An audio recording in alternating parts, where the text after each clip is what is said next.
Disinformation knows no borders, and today the stakes seem higher than ever. Welcome to Truth Talks, a brave new podcast series tackling the challenges of fake news and propaganda head on.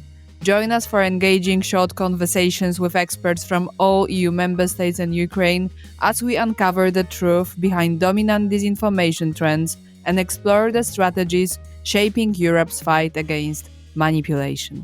In this episode, we are zooming in on Greece. Our guest today is Yannis Delimaris from Ellinika Hoaxes, a fact-checking organization. Welcome to Truth Talks. Thank you very much for the invitation. You're very welcome. Greece has been navigating a complex disinformation landscape. What are the key narratives being pushed today, and how have they evolved in response to recent geopolitical events?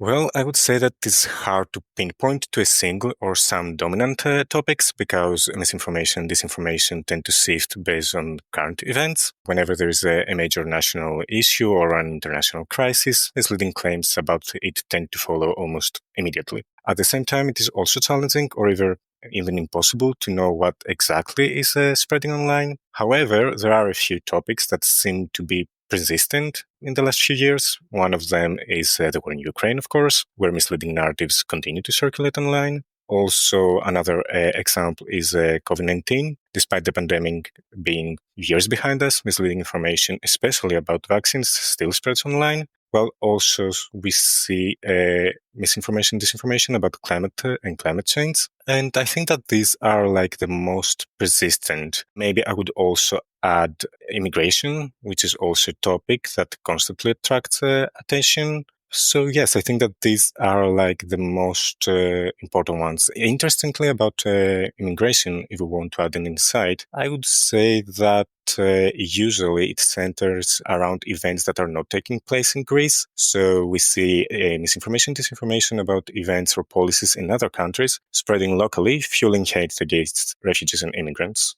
You mentioned the war on Ukraine, COVID-19 and climate change. You, I think, mentioned that COVID-19 disinformation is circulating around vaccines. So I understand it's an anti-vax approach. What about war on Ukraine and climate change? What exactly is being lied about? So I would say that the narratives are consistent with the ones that we detect, that other fact-checking organizations detect in other countries. So when it comes to Ukraine, we have seen pretty much all the famous, let's say, claims. We have seen claims against Zelensky. We have seen claims about Western help being misused. We have also seen claims about Ukrainian assassination in total, that they are Nazis and all that. Now, when it comes to climate change, we see the traditional claims, that climate change is a hoax, it's not real, it's orchestrated, it's not caused by human activity. But we also see, and this is like something that we see recently, the last couple of years, I would say, which is like a new denial that does not directly target the existence of climate change, but policies about climate mitigations. So we see disinformation about renewable energy, specifically about wind turbines. We see a lot about wind turbines, and in general about activities that aim to tackle the impact of climate change. You also mentioned these narratives, war on Ukraine, COVID-19, climate change, and migration as the most persistent narratives around or themes of disinformation. But you also mentioned that there are many disinformation themes that adapt to current affairs. So I'd like to ask you here, what are the most widespread fake news in circulation at present in Greece? It is hard to specifically say like which is the most viral right now, I would say. But we have seen recently misinformation, disinformation about the US elections, statements made by Trump or Elon Musk, initiatives undertaken by the new administration. So I would say that this is something that we see a lot recently. A few months ago, it was the Syrian situation, the changes in Syria. We saw a lot of claims around this. But overall, and if we want to talk about a specific narrative that is persistent and widespread in the country, I don't know if this is something that you're interested in. I would say that it is COVID-19 and COVID-19 vaccines, specifically the claim that they have caused a sharp increase in deaths among young people, which is based on studies and statistics. It's obviously not the case. So the claim has become so persistent that those that are spreading the claim have even coined a term for this alleged phenomenon. They call it xafnikitiva, which is a word that plays on the Greek term for sudden, xafnika, and it's formatted in a way that making it sounds like a disease. So this narrative resurfaces repeatedly, often using specific cases of individual deaths. So when a young person dies suddenly, people online might immediately link it to the vaccines, usually ignoring crucial details like the person's health medical history or their actual vaccination status. So I would say that this is one that we see to be persistent, maybe not the most viral, but one that is very widespread and accepted by many people for many years now. But does it also translate into a general anti-vax sentiment and disinformation narratives? Yeah, definitely. Of course, it builds upon the anti-vax narratives. But this specifically it targets the claim that COVID-19 vaccines caused an increase of sudden deaths, specifically on healthy young people. You also often say misinformation, disinformation, like kind of pointing at them happening probably at the same time. Why are you doing this? Because it's a little bit a different phenomenon, misinformation and disinformation, which is being created and or spread for malign, evil motivations. So why are you doing that? Maybe you can explain some part of the kitchen of being a fact checker. Yes, basically the reason I made this separation is the one that you just explained, because usually these terms, at least in Greece, tend to be used interchangeably. We don't have like a clear term about looking and differentiating the intent. So I'm using them here just to keep it clear that we're talking about narratives that we cannot always be able to identify whether there is intent or not. This is very difficult in most of the cases, at least for fact checkers. Okay, now let's turn to who is standing behind mis and disinformation. What are the main actors of disinformation in Greece? Yeah, so as we just discussed, it is difficult in most of the cases to be able to identify the intent and the actors behind misleading claims. However, yes, there are some cases when we can at least point to clear directions. For example, when it comes to disinformation about the war in Ukraine, Russian actors seem to be behind much of it. So claims, that's the arms that you mentioned earlier, targeting Zelensky, questioning Western support, portraying Ukrainians as Nazis or whatever, often trace back to Russian sources. These include pro-Russian Telegram channels, official embassies accounts in some instances, and the Russian Pravda network, which is a coordinated network of websites operating in multiple European languages designed to infiltrate actually national information environments with Russian propaganda. So once these narratives enter the country from abroad, they are then picked up by separate domestic actors who seem to benefit from them, such as pro-Russian politicians or alternative blogs and media outlets. What about any actors that are more part of the regional and national Greek specificity, its specific geographical place at the borders of Europe in a way? So anything that is targeted from, for example, Turkey and so on? I wouldn't say that we see a lot of misleading claims like this when it comes to the specific geographical place of Greece. As I mentioned, we can attribute some of the misinformation that we see regarding immigrants to this situation, to the fact that Greece is an entry point for many refugees and immigrants. So we believe that this creates a fertile soil for misleading claims about immigration. In relation to Turkey, I would say that we have seen limited examples of misleading claims about this situation or the relationship between the two countries. We have seen, but not widespread. Mm-hmm. And the China is being repeated in many of my talks, and maybe there would be some reasons why Chinese actors might also be active in Greek circumstances. Is it the case?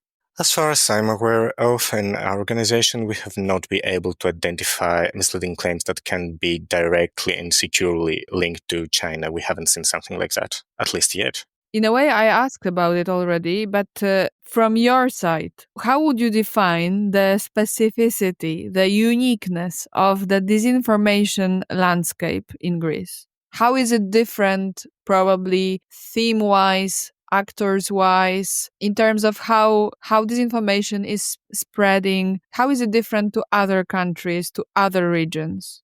I would say that this is a challenging question. In general, I would say that one key characteristic of Greece's landscape is the low level of trust in traditional media. If you look it up, if you look at the Reuters digital news report, Greece constantly ranks among the countries with the lowest trust in news. I think that last year it was like the market with the lowest trust in news and traditional media. This phenomenon is often linked to the financial crisis of the last decade. The crisis exposed long-standing systemic issues in the country and led to a general decline in institutions overall. So this created fertile ground for misinformation, disinformation to spread across all kinds of topics, whether it is health, climate, geopolitics, everything. And at the same time, also, I believe that the financial crisis weakened traditional media and forced them into competition for attention with social media, further impacting the quality of news reporting. Now, looking specifically, this is just more like a general background, looking specifically on the disinformation landscape,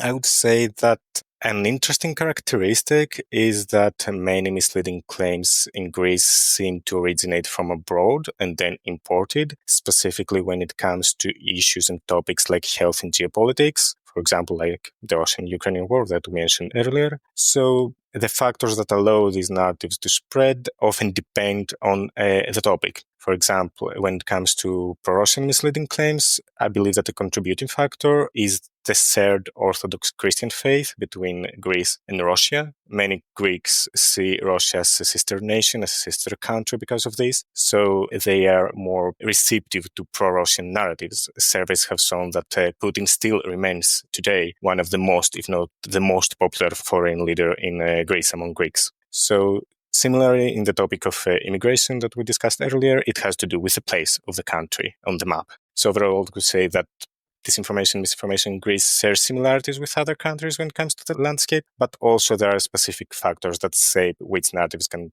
gain traction and how they spread.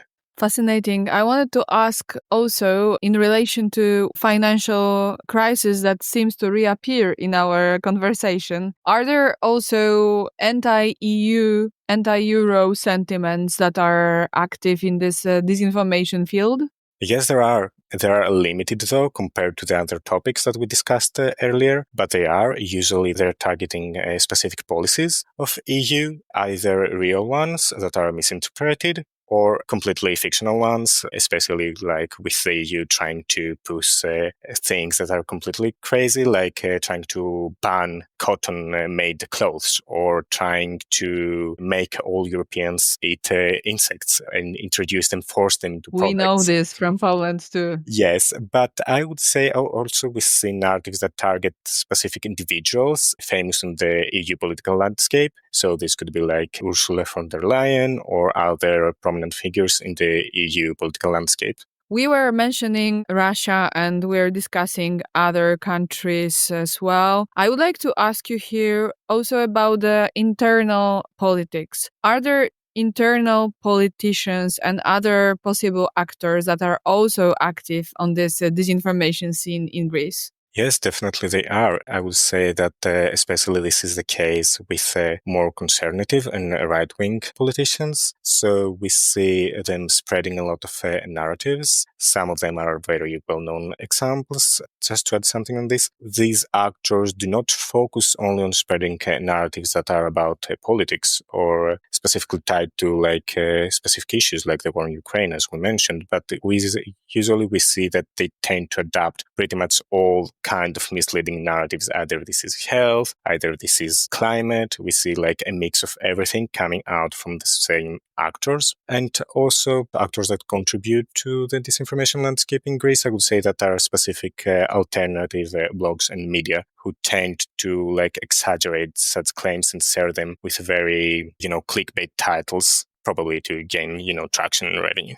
I have a controversial question, but the more I listen from my speakers in this podcast series, telling me that among the internal actors, it's usually more conservative and right-wing part of the political scene. I was wondering, and I am wondering, Wouldn't them, so the more conservative and right-wing part of the political scene, say that actually the real disinformation spreaders are the ones on the left and the progressives? I guess, yes, that they could say that. Usually what we see from such figures is that they completely deny any fact-based information and they attack people who are trying to fact-check them. So we have seen specific examples in our case in Greece where politicians have very openly accused us, Ellinika Hoaxes, but other, people acting in the fact-checking field for spreading falsehoods, trying to undermine our trust in the public opinion. So it's an objective reality then, fact-checked. So now I can feel safe with those statements from you and the other speakers.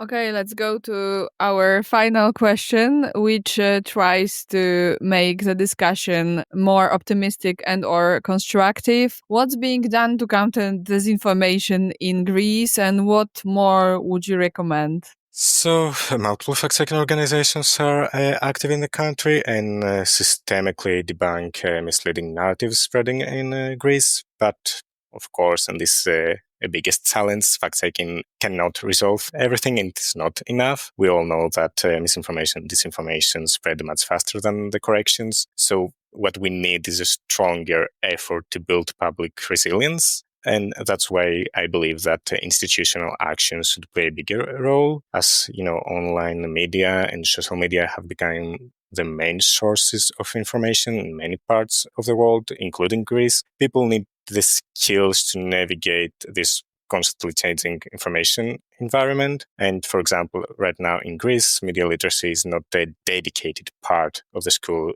curriculum, which leaves, young people ill-equipped to critically assess the information they come across. Of course, we should say this, that institutional change does not happen overnight, but, continued discussion on the phenomenon of information disorder is needed, and its impact can help to shape better approaches over time. And I believe that fact-checkers and journalists, we can play a role in this by keeping the discussion open and always raising awareness. Hopefully. Okay, that brings us to the end of our conversation about the Greek disinformation landscape. Yannis, thank you for sharing these valuable insights. Thank you very much. Truth Talk series is part of the project Guardians of Truth, fact-checking during Poland's EU presidency, which is supported by European Media and Information Fund, managed by Calouste Gulbenkian Foundation.